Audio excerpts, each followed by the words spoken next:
Chapter 14. Ashton Mieres had been born in Spain around the time of the Bourbon rule, in the 18th century. His birth came about because his mother had an affair with an Austrian prince, who had been imprisoned and locked away for being one of the moon people, the ones who walk at night. After realizing that he could escape his chains, he found Ashton's mother, who had been promised to an old aristocrat.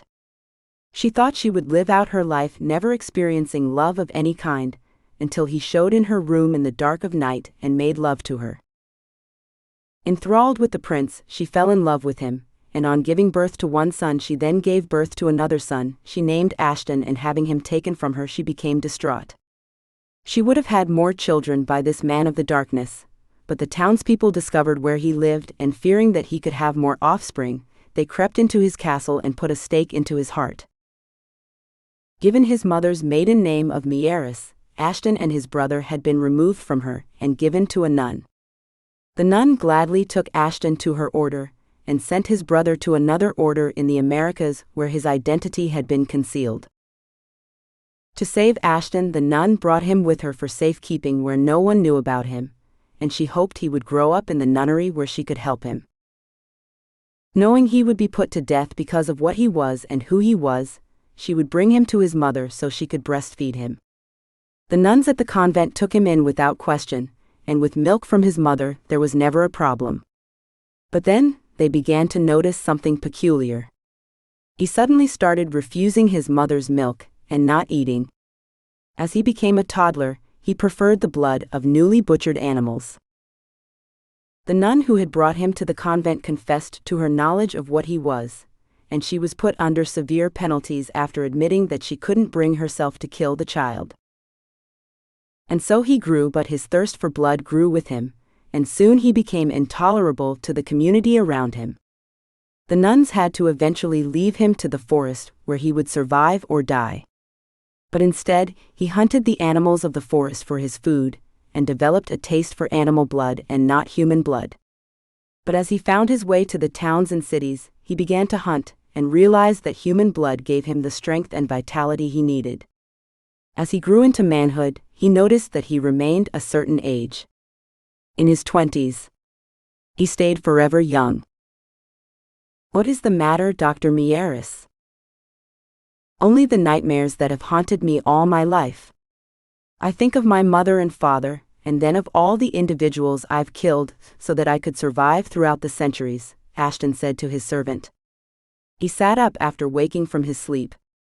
"Soon I will have the answer I've been seeking all these years." His servant glanced at him, not knowing his mind. "My research has been fruitful since I've met Dakota, and had her as my assistant. She has a brilliant mind, and it won't be long before I am like any human, but better. She's been beneficial to me, and now I think I've found the one woman who will help me discover a cure to my affliction, and who I can love. And who loves me. One who will bear my children. These are different times from my father. I will be able to be with my children and their mother, without being hunted by anyone." His servant held out his velvet robe, and Ashton slid his arms through the sleeves and tied the sash around him. He sighed and walked to look out into the night. "I'm getting close. Soon I will solve the puzzle where I can walk during the daylight hours. I've been working on this for years. My life is about to change. I will have a wife soon, and have all the things I've wanted most of my existence." Ashton smiled, overjoyed at his accomplishments. "Do you think that young woman of yours will accept that you are? Say it. You don't have to be afraid to say it, in my presence. You have been with me for years, and your father before you, and his father before him. We are like family. If you say so, Mr. Mieres. It's time to start calling me Ashton. Soon I will be almost like you. I will be able to bask in the sunlight like all men, if I choose to do that." "Very well, Ashton, what are you eating today? Did you make sure that I have a large quantity of deer blood, because I can't hunt and conduct the experiments? There is only so many hours in the day, or should I say night. You spend too many hours in the quest to walk during the day. Why not tell that woman what you are? She probably won't believe you, and you won't have lost anything. I will have lost everything if she knows who I am too soon, and I will have to tell her that I was the one who killed her father. You don't have to tell her the truth. Just don't say anything. One day she will discover the truth, and it might be Morgan who will reveal it to her. She asked me about him, and I glossed over her question. But it will come up. He's here in Seattle. I should have known his whereabouts, but I was too busy working. I hoped he wouldn't come into my territory. He has his spies out, and he knows why and what I'm trying to do, and he knows that I'm in love and he wants to stop me. If I solve the problem of walking during the day, I can control him because I will have the time to seek out his crypt and those of his wives and servants. How could he know about Dakota and that you want to marry her, or your search for his resting place? He doesn't know that I would never harm him because he's my brother. I just want him to leave me to have a life with a human. Every vampire is different. Some are born to kill like men, and some have compassion. Because you're human, you don't have any idea about the feelings and desires of vampires. Some of us love only once, and some of us, like my brother Morgan, are notorious for discarding women mortal and immortal at will. You have to be to the lab in an hour. It's time to groom yourself, sir. What do you think about this beard I've grown? It took a week, but I'm proud of it, Ashton said as his hand smoothed across his beard up and down his face. Not bad. Makes me look different, his servant said. I need to look different for Dakota. I left her home abruptly, and she's a young female and probably won't understand, and she's... Ashton cut the conversation. He didn't want to reveal his private experience with Dakota and blood. She might think that I wasn't serious when I said that I love her. But I love her to the point that I can't think of anything else, and that if I don't have her, I'd sooner put a stake into my heart and be rid of this long, painful life I've endured all these years without her. Then Ashton glanced at his servant. Where can I get some roses? Young women like roses? Nothing has changed in 200 years. Women love roses, and they like boxes of candy and something from Tiffany's too. Ashton gazed down, his face blank as if searching for an answer to a test. What is this Tiffany you speak of? In all these hundreds of years, you've never given a woman a ring? He shook his head. No. You have been in a lab so long that you don't take time to watch television or date. Ashton looked at his servant with a smile. Well, it's time I wake up and visit the 21st century. I'm on the breakthrough of the most important discovery in the world of vampires, and I want to be ready to break the news to Dakota. Be careful, Ashton. If it gets into the wrong hands, mankind will suffer, and from what I've heard about your brother, if he gets access to this knowledge, he will use it to destroy humans. I don't want to think about Morgan. I want to think about Dakota. Where can I buy her something at Tiffany's? I can arrange to have it delivered to her tomorrow. What do you want? A diamond bracelet, diamond earrings? A diamond engagement ring? Solitaire. A large one. And Ashton's smile rose wide. Now take me to work and stop at a florist, and let me buy my love a dozen roses. Do you think she would want more? A dozen seems sufficient, sir. Call me Ashton. Dash dash dash dash dash dash dash dash. When Ashton stopped at the florist to buy red roses, Dakota was writing a resignation letter and leaving it on his desk.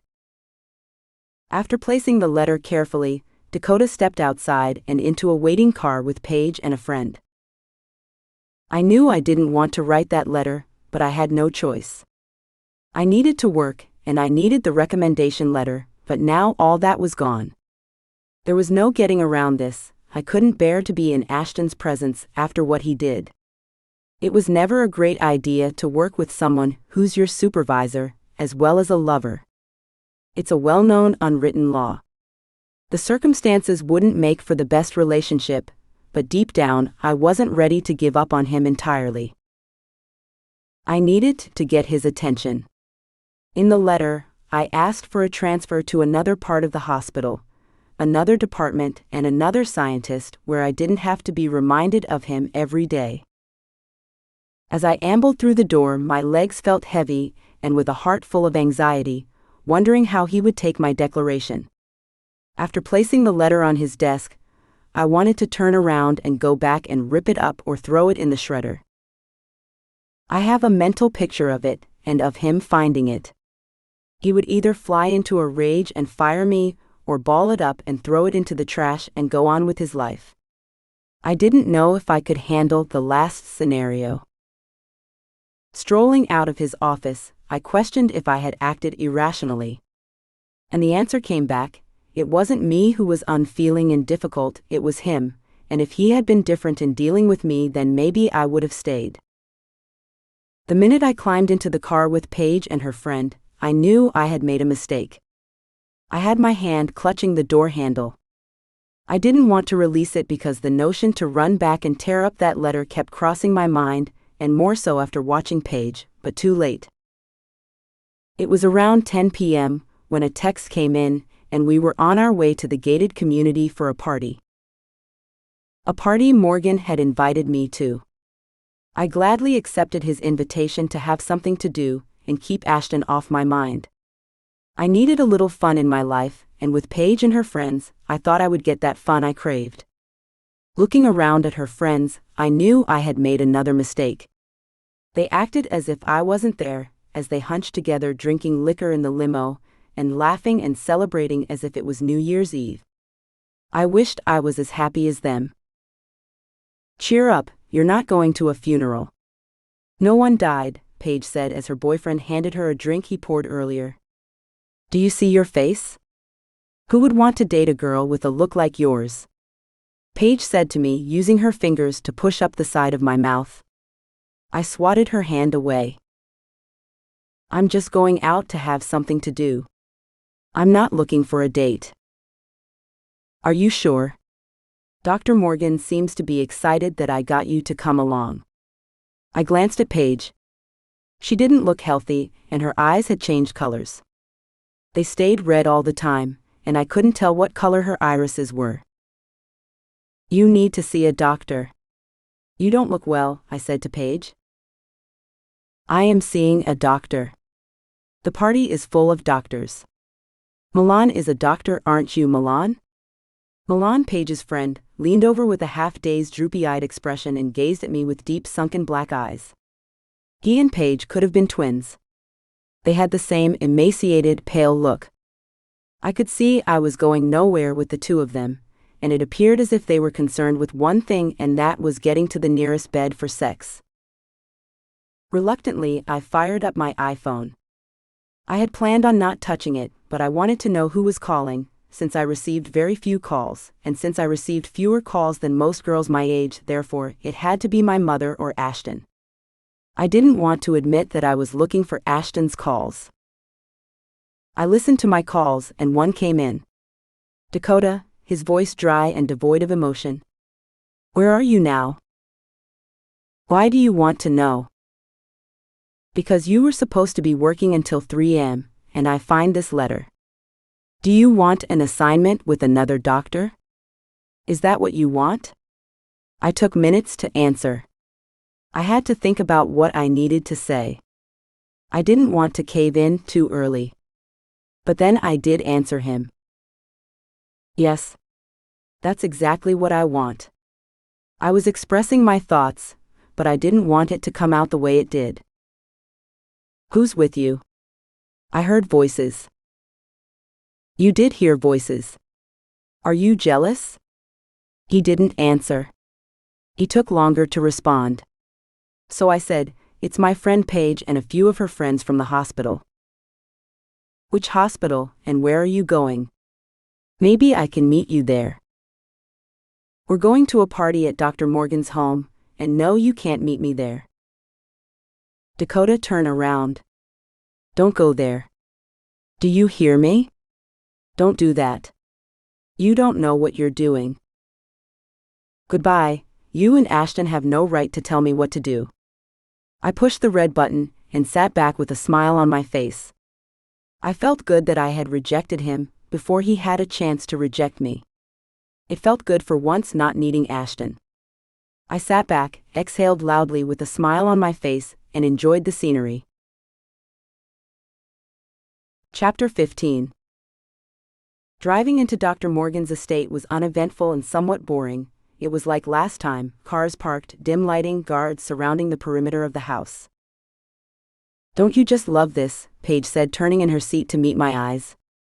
"See, we're going to party with all these handsome men and jealous women. I'm going to flirt, and maybe we'll have an orgy." I thought this was a casual party. Not too many people, just this carload. I stared curious out the window at the cars passing us, and wished I hadn't gone along with them, and especially after Ashton had warned me. I seemed to be making the wrong moves, and I wondered what else I had screwed up in my life.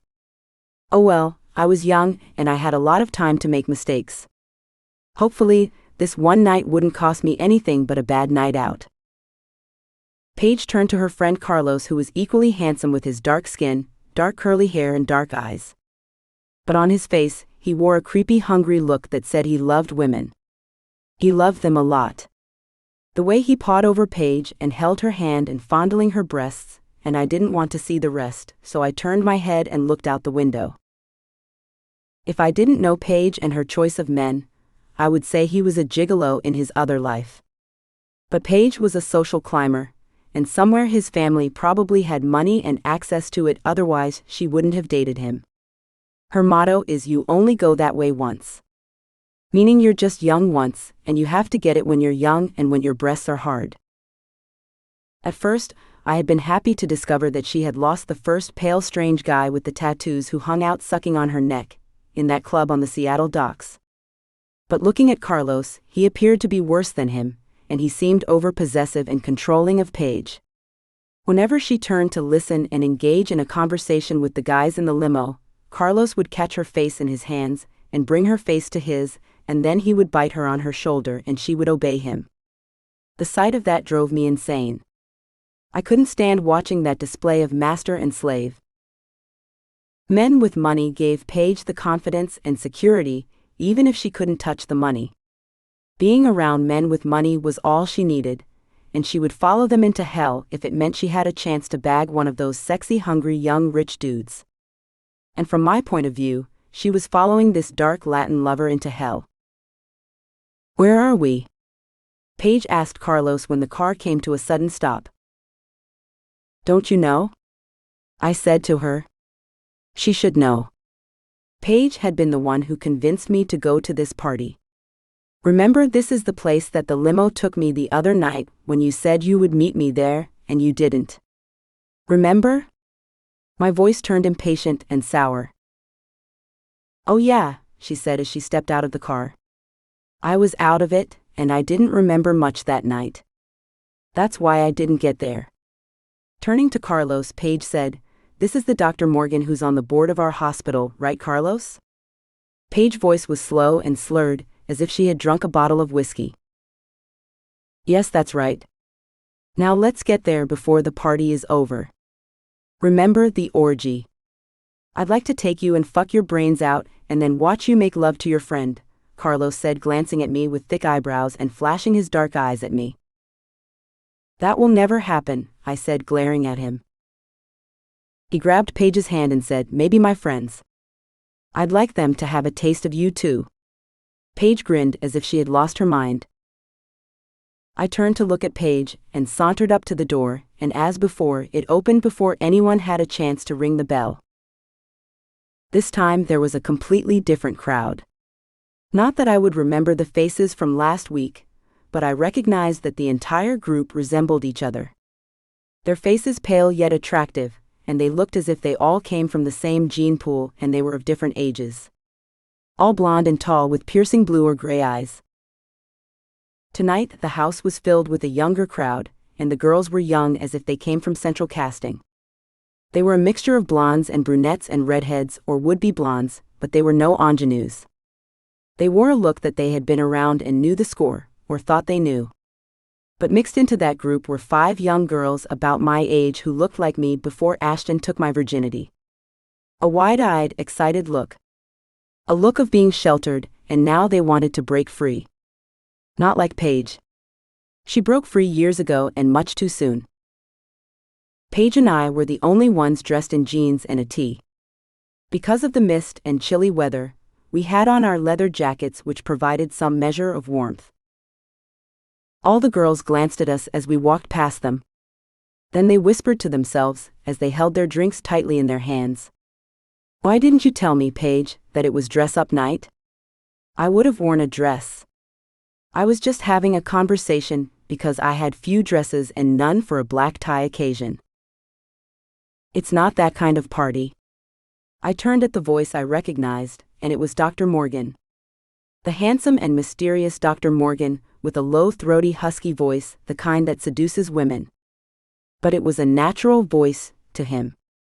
His voice held an accent, as if he spent most of his time in England. He wore a black silk shirt and black pants. Not a typical doctor's attire. He took my hand and led me away from Paige and Carlos. I glanced back to see Paige shrug her shoulders. I didn't want to be left alone with him. But Paige didn't catch the hint. She smiled and waved at me as Morgan led me to his garden patio. "I thought you might want to see my estate." He kept walking and holding my hand. I kept looking down because his hand felt like a cold piece of ice. I tried not to appear as if I didn't want to be alone with him, but I didn't. Not because I was afraid of him, but because he made me nervous. Men who are exceptionally handsome always made me nervous when they showed me too much attention. I never knew why, it just happened that way. And this one had the coldness of Ashton, and the same eyes that penetrated me and closed the distance between us. "Your hands are shaking. Are you cold? Do you want to go back inside?" "No. I'm okay." But I should have said, "Hell no. I'm afraid of you." But I didn't because I wanted to please him. He had this soft way of talking that didn't elicit an angry response from me as Ashton had done. Ashton ran cold and then hot, and I never knew how to accept him. But Morgan was all gentleman and had a relaxed manner about him. "Here, sit down and tell me about yourself," Morgan said as his eyes searched my face, probing my expression for my thoughts. He held his hand out for me to sit on a concrete bench in front of one of the many fountains on his property. I didn't know what to tell him. I couldn't say much because up until now I thought my father was my father, and now I've discovered that he's not, and my father is some man who hunts vampires, and he's dead. There was no way I could tell anyone that but Paige, and she never sits long enough for me to say anything to her. I'm 20. I just had a birthday, and I work at Seattle Memorial Hospital in the research lab. When I'm not sticking things into rats to check if they are diabetic or not, then I'm looking at slides and trying to find a cure for a genetic disease. Not in that order. But now I've resigned, and I'm looking for a new position. I need a recommendation letter to get into Stanford. Would you consider giving me one? She doesn't need a letter or anything from you, Morgan. I turned to face Ashton standing behind us, with the moon casting a glow on his intense, attractive face. And with his slight beard, he appeared more sexy and desirous than I remembered. "Let Dakota decide that for herself," Morgan said to Ashton. "She's coming with me." Ashton extended his hand. I didn't know what to do. I didn't hear him walk up and wondered how he pulled off that feat. I never hear him, he's just there. "What are you doing here, and how did you find me?" "Tell her, Morgan." "Well, if you must know, Dakota, this is my younger brother." I wasn't shocked that they were brothers, but I was shocked that Ashton was standing there and he had a chance before to tell me, and he refused to do so. After I didn't place my hand in his and taking long to digest what was happening, Ashton reached for my hand and pulled me quickly to my feet. "I just got here. I can't leave now. Paige and her friends are here, and I don't want to desert her." I was enjoying your brother's conversation. He listens to me. I faced Ashton. That's not all he does. Tell her, Morgan. Tell her what you are. Morgan stood with me in between and said, You first, little brother. I bet you haven't told her. You want me to do your dirty work, and to reveal to Dakota what you're too coward to say. He's a dangerous man, Dakota. Well, that's a misrepresentation of him. He's not really a man. I glanced up at Morgan. He raised an eyebrow and shrugged. Are you a woman yet? Morgan asked. I narrowed my gaze, and then I got it. He asked if I had lost my virginity. Don't ask her that, Ashton said as he pushed me gently out of the way and stepped in to face Morgan.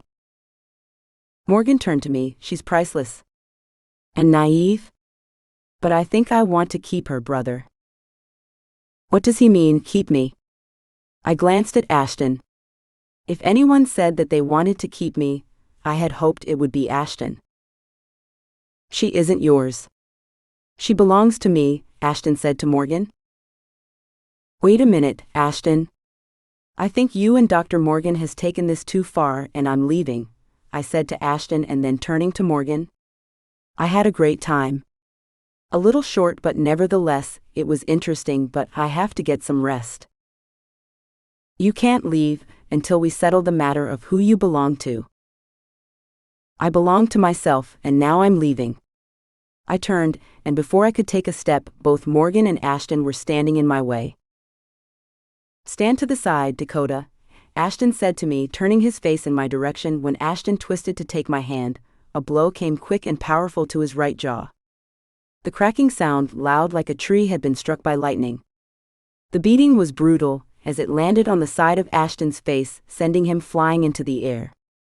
He was on his feet in a second, as if it didn't faze him. He shook his jaw and cupped it and smiled. Ashton had all of his teeth. Anyone else would have lost 2 or more teeth in that encounter. That can't be all you have. You're not much older than me, but you hit like an old man. And before Ashton could get the last word out, Morgan hit him, and he sailed through the air and landed a few feet near a pool house. Don't hurt Ashton, Morgan, I shouted, running in Ashton's direction. Ashton rose and stood tall. He can't hurt me. He's not trying to hurt me. He's just angry at me because I'm going to discover the serum he's been killing for, and because he knows you're mine. Tell her the truth, Ashton, and see if she adores you after she has heard all there is to know about all those years of mayhem you perpetrated on mankind to look for a cure, so vampires can walk during the day. And you. I've tried to make amends for what I've done. What have you done besides line up bodies in your morgue? All those young women and men who don't have families to complain that they went missing. Unlike you, I've never pretended that I was something I'm not. I'm what I am, a vampire who takes advantage of humans, and I drink their blood. But you are the worst kind of vampire. You seduce young human females and never marry them. You tell Dakota you love her, and when she gets old, you will walk away from her. I leave because I can't bear to see them suffer in their old age. But I will grow old with Dakota, and we will have children. I watch and listen to this conversation, hardly believing what I hear. But why don't you just make them like you? I'm trying to reverse that. I want to grow old and die with Dakota. I want to live like a human, walk into the sunlight with the woman I love, Ashton said, turning in my direction. Through the dimness, with a sliver of light from the moon, I could see the sincerity of his amber eyes breaking through the darkness. Then I saw his face hardened and turn chalk white. I watched his expression change, and his incisors extended, and a growl from deep in his chest echoed in the air as if he stood in a valley, and the reverberation from a sound could be heard for miles. I didn't see Ashton rush and throw a resounding punch which landed on Morgan's mouth and then a flurry to Morgan's chest. It was too quick, and I covered my face, not knowing what would happen to Ashton. I didn't see the surprised expression from Morgan, but I heard the growl and whoosh of air coming from Morgan's direction, and I knew that the blow Ashton threw had connected. Morgan didn't move. He looked down at his chest and up at Ashton and smiled. The power of that blow had to have done some damage, but Morgan laughed it off. And his laughter grew louder and louder as he stared at Ashton and then me. "Who's the old man now?" Morgan said. "Drinking animal blood is making you soft. Why don't you come in and have a pint of human blood, or take some from Dakota? It will be your last time getting close to her. Take advantage of the offer." "I won't make it again," he said, his voice final and traced with laughter. "What is he talking about, Ashton?" My voice shaky. I rushed to Ashton, and he pushed me aside to protect me as his eyes never wandered away from Morgan. He didn't know his strength, and I flew across the patio and landed inside a bush which thankfully broke my fall. "We don't have to fight, dear brother. Mother wouldn't have liked that. Remember how she tried to separate us as babies? You were her favorite, so she sent me far away to protect you from me. But she isn't here to protect you. I've hated you since I could remember. She cried when they took you away, but never me. I want to be rid of you and my nightmares. I intend to end everything tonight and take the human you love." I knew Ashton was in trouble, and that Morgan intended to kill Ashton and take me. If I had a choice, it would surely be the vampire I fell in love with. I had to help him. I stood and rushed behind the large bush and pulled my phone from my small purse hanging across my body. I turned it on and thank goodness it was working. "Police. I'm a neighbor and a concerned citizen. There is a wild party at the mansion next to my home. I hear women screaming and running nude. It probably wasn't too far from the truth. It's a gated community, and you may have to break the gates down, but there is an orgy going on with women underage, and 2 men are fighting on the lawn out back. I can see them now. They look as if they are going to kill each other." I couldn't see, but I heard the blows traded between Ashton and Morgan. It was like thunder echoing, as if announcing a wild, destructive storm in a valley. Of course, they said they would send a squad out immediately. Then I called Thomas. "Thomas, I need you to come to the mansion on the edge of town." I gave him the address. "I'm busy. This is my day off," he said, mildly annoyed. "What could you be busy doing?" "I'm with my girlfriend." "I didn't know you had one." "I don't tell you everything, and I have a life, and it doesn't revolve around picking you up and taking you to work, and since you've been working for that strange doctor. Now is not the time to give me a lecture, Thomas. It's life and death. Park away from the entrance and wait. I have to find my friend and get her out of that place." "How long will it take you?" I asked. There was no way I was going to take no for an answer. I couldn't have threatened him, but I wouldn't do that to a friend. "I'm getting in the car now. You owe me big time." And he hung up the phone. I didn't wait to see if Ashton had won the battle between the brothers, but I was confident that he would because he didn't have to worry about me, and then I heard the police sirens. It would take time for them to get through that iron gate, and I ran into the house from another entrance and saw what could have been my future. Young women and men were being chased by hungry vampires throughout the house. But where was Paige? I tore up the stairs screaming her name. "Paige! Paige!" I shouted. And that's when I opened one door, and Carlos was lying naked with a woman vampire, her teeth bearing down on his neck. I stood in shock, and she was feeding on him as he was copulating with her. I stood over him, as the vampire woman never took notice of me. "Where is she? Where's Paige?" Dazed and inebriated, he glanced up and said in a weary voice, "I saw a man grab her and take her out." "And you did nothing?" Then the vampire bitch turned to me and hissed, and Carlos said, "Get out of here while you can. I'm too weak to run."